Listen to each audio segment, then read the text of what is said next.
রমাজানে এই কয়েকটা কাজ বেশি বেশি করার চেষ্টা করেন।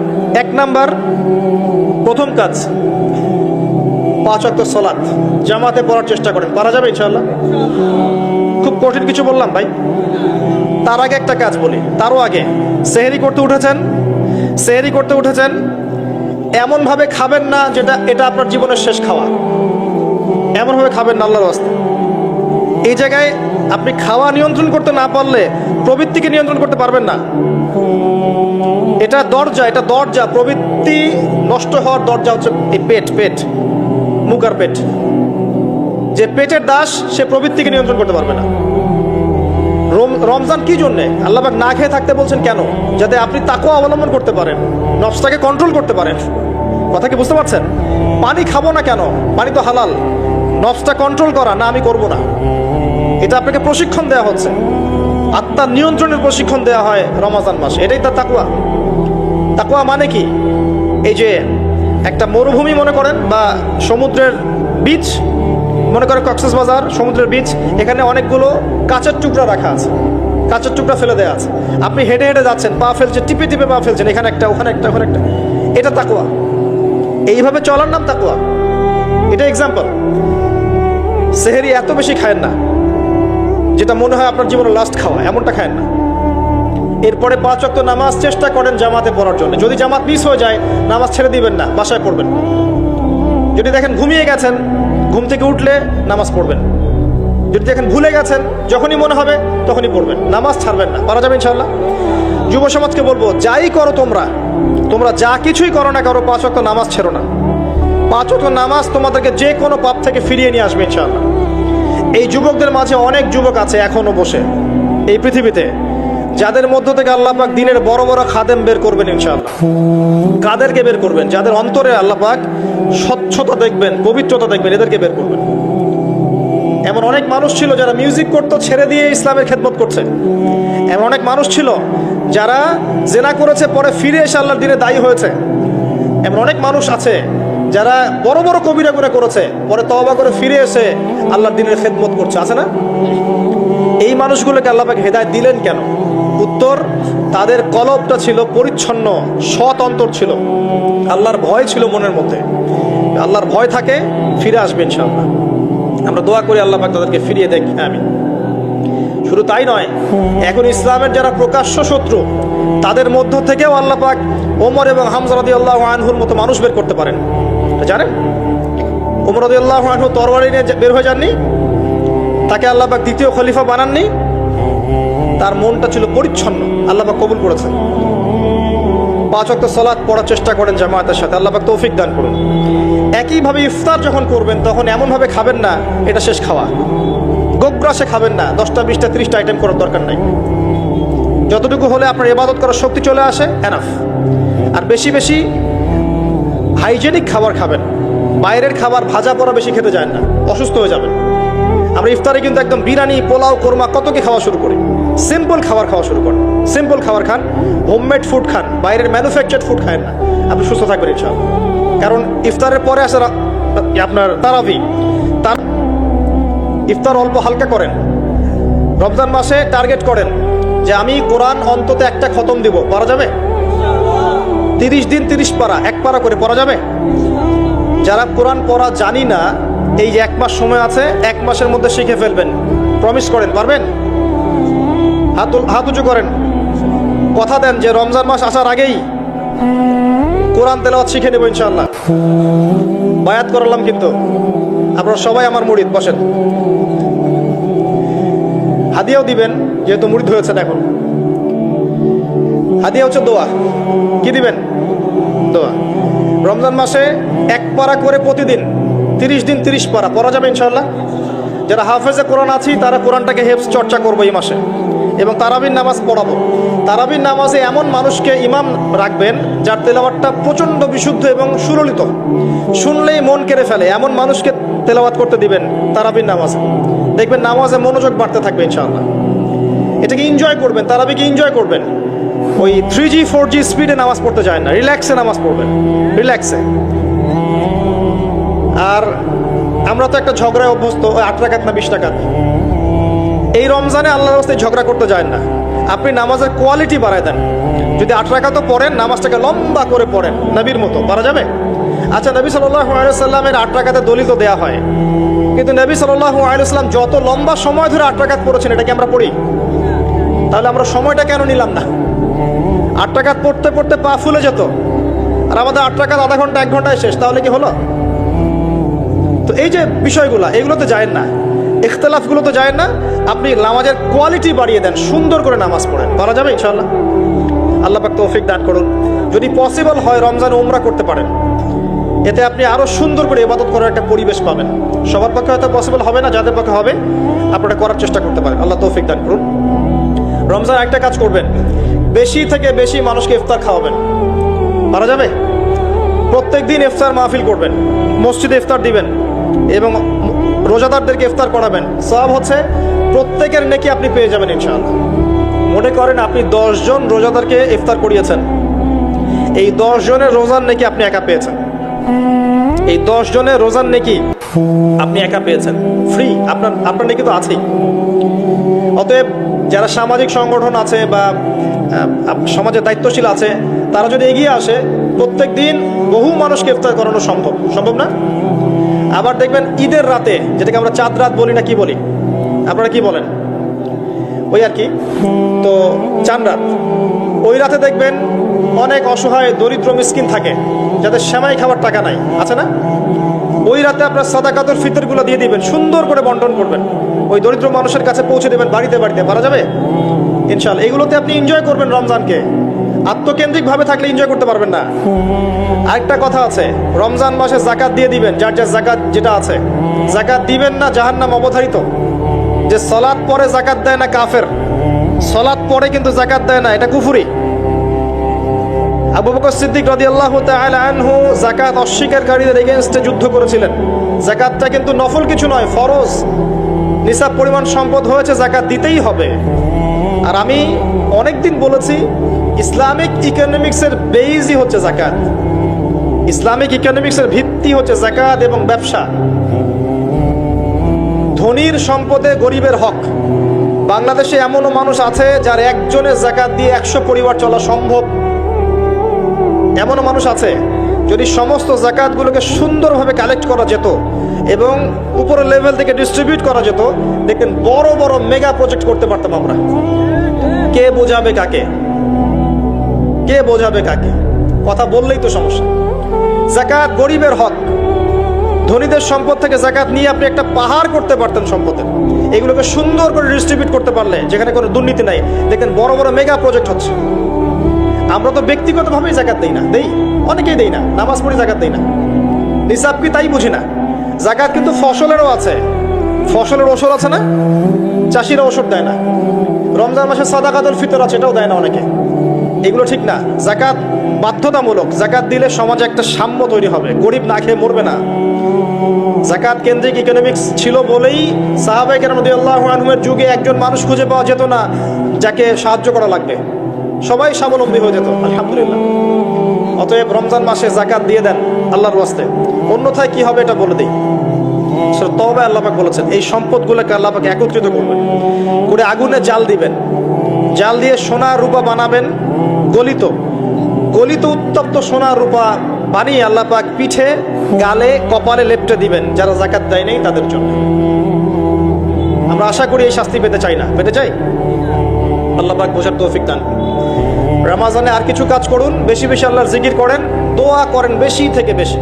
হিসনুল মুসলিম বইটা কিনেন, এখানে অনেক দোয়া দেয়া আছে, এগুলো মুখস্থ করেন, আল্লাহর কাছে দোয়া করেন, দেখবেন ইনশাআল্লাহ তাআলা আপনার দোয়া কবুল হয়ে গেছে। আর রমজানে বেশি বেশি বাজারে যাবেন না। মাসের বাজার প্রয়োজনে এখনই করে রাখেন, রমজানে বাসা থেকে বের হওয়ার দরকার নেই। বেশি বেশি বাজারে গেলে বাজারের দোয়াটা করে চলে আসবেন। নিত্য প্রয়োজনীয় কিছু সবজি টবজি কিনতে হয়, এগুলো কিনবেন, এটা হয়তো কিনতে হয়, কিন্তু মেইন বাজারগুলো কিনে রাখেন আগে থেকেই। আর এই সব এক শ্রেণীর মানুষ যারা আছে রমজানে নিত্য প্রয়োজনীয় দ্রব্যের দাম বাড়িয়ে দেয়, এদের উপর লানত অভিশাপ আল্লাহর। যারা ইচ্ছাকৃতভাবে মার্কেটে পণ্যের দাম বাড়িয়ে দেয় রমজান মাসে এবং রাষ্ট্রকে বিব্রত করে, জনগণকে বিব্রত করে, এদের উপর আল্লাহর অভিশাপ বর্ষিত হবে ইনশাআল্লাহ।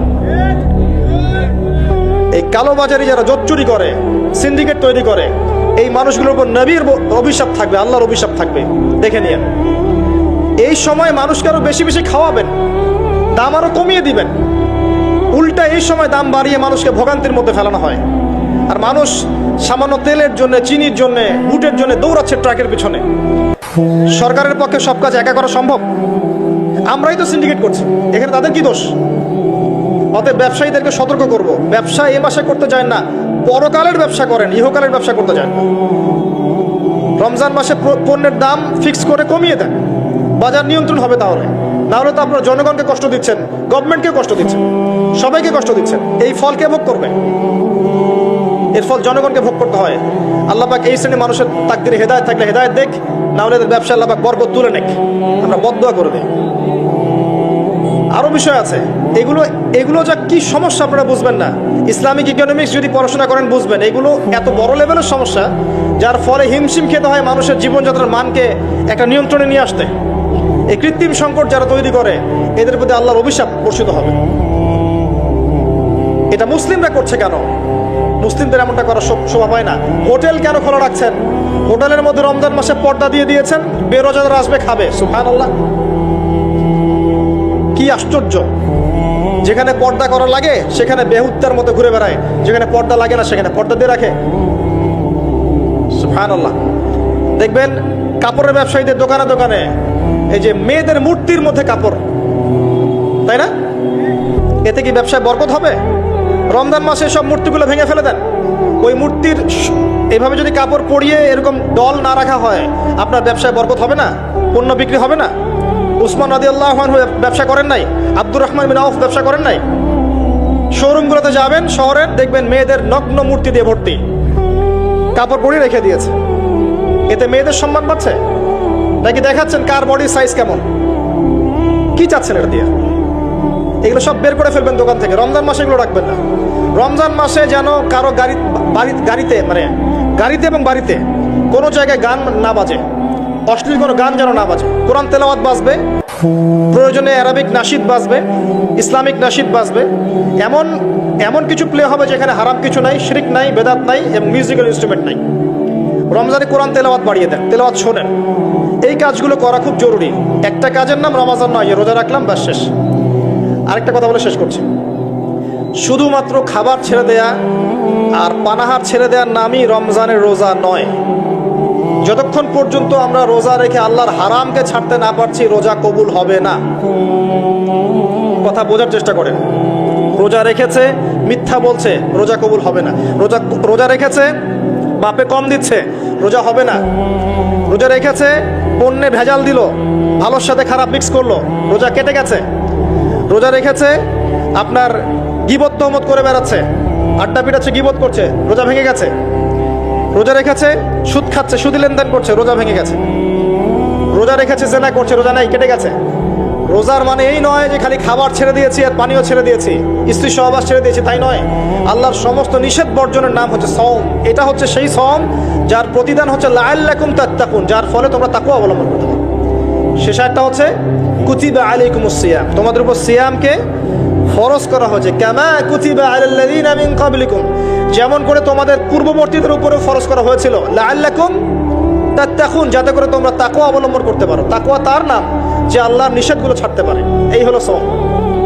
আরেকটা আয়াত আছে, শাহরু রমাদানাল্লাযী উনজিলা ফীহিল কুরআন, এই মাসে আল্লাহ পাক কোরআন নাজিল করেছেন। এটাই সেই মাস। এই মাসে আল্লাহ পাক কোরআন নাজিল করেছেন। বেশি বেশি কোরআন তেলাওয়াত করবেন, বেশি থেকে বেশি। কথা বলার দরকার নাই, বেশি মানুষের সাথে কোরআন তেলাওয়াত করেন। অ্যাপস আছে না ফোনে, কোরআন তেলাওয়াত করেন। 1 পারা 2 পারা পড়তে থাকেন। প্রত্যেক নামাজের আগে 10 পৃষ্ঠা, পরে 20 পৃষ্ঠা, পরে 10 পৃষ্ঠা পড়ার চেষ্টা করেন। পারা যাবে ইনশাআল্লাহ তাআলা। বেশি থেকে বেশি খতম দেন, আল্লাহ পাক তৌফিক দান করুন। যারা কোরআন বোঝেন, এই মাসে কোরআন তাদাব্বুর করেন, গবেষণা করেন। লাস্ট ওয়ান, লাইলাতুল কদর আছে শেষ দশকে। এই শেষ দশক সম্ভব হলে ইতিকাফ করার চেষ্টা করেন।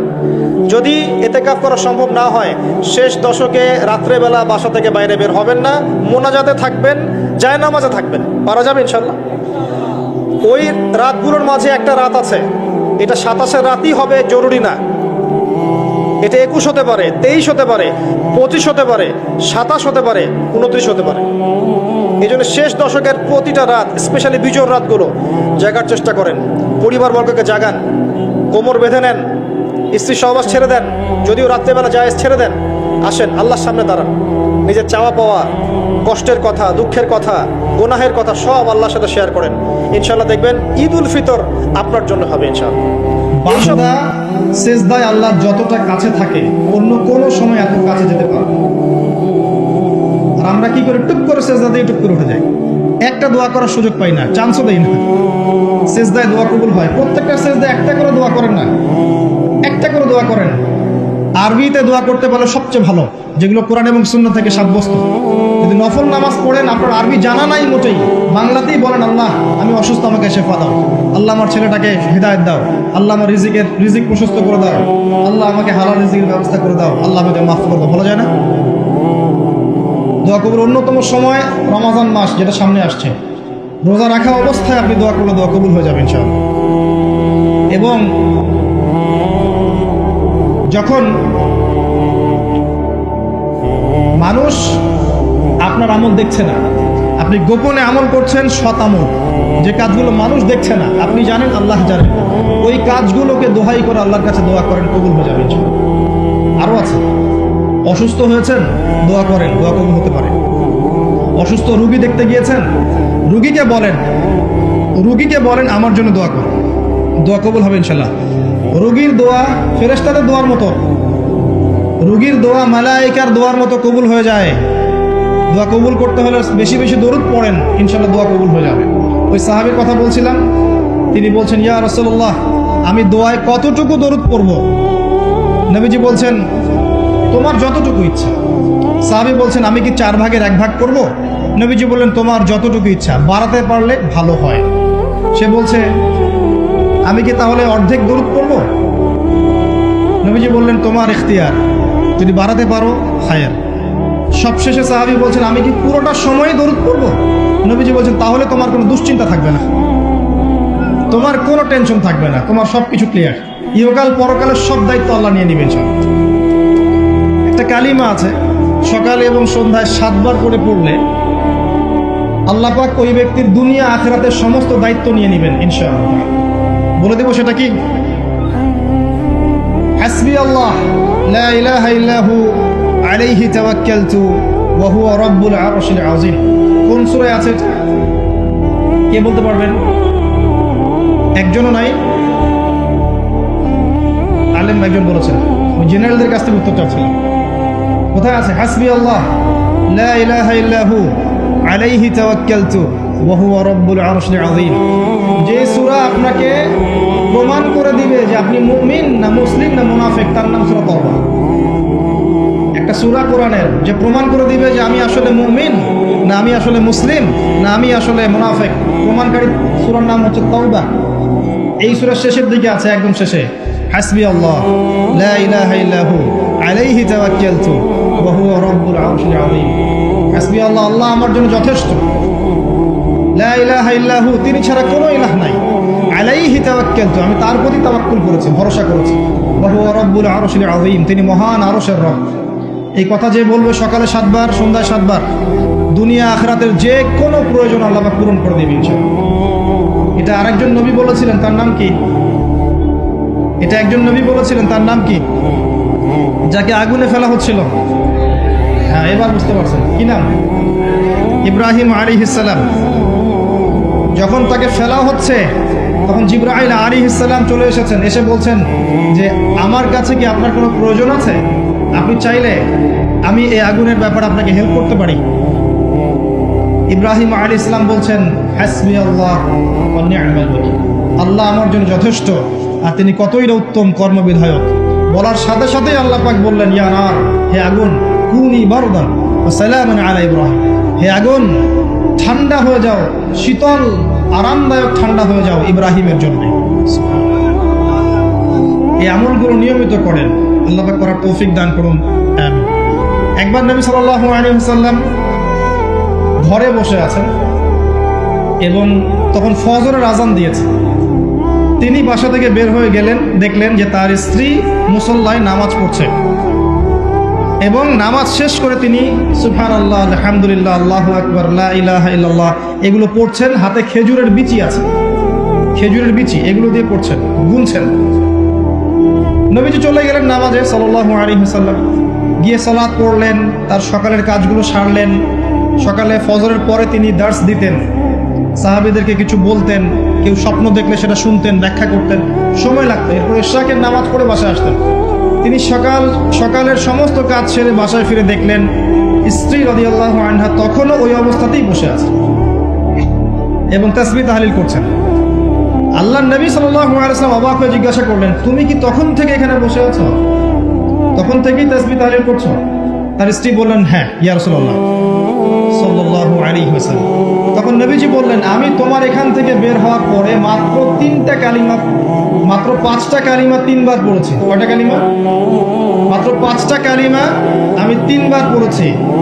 তুমি যতক্ষণ আমল করেছো, এই আমলটাকে যদি এক পাল্লায় রাখা হয় আর আমারটাকে আরেক পাল্লায় রাখা হয়, আমারটা ভারী হবে বলে আমি আশা করি। সেটা কি?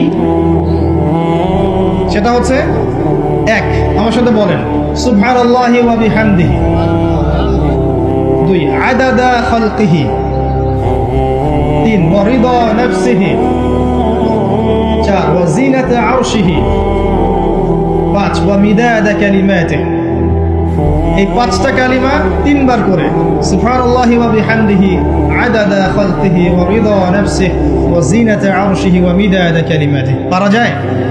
সকালে 3বার বললে এই দেখেন 3, 4, 5 ঘন্টার ইবাদতের নেকি পাচ্ছেন আপনি।